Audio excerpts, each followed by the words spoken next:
Animals have an incredible ability to sense changes in the environment, often predicting storms, rain, and even earthquakes before they happen.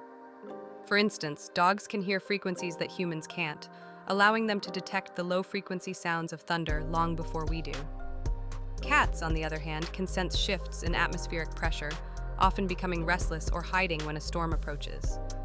Then there are the migratory birds.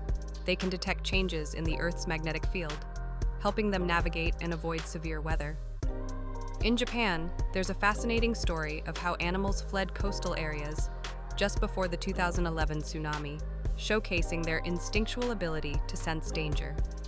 These remarkable adaptations remind us that nature has its own ways of communicating, often long before we notice the signs.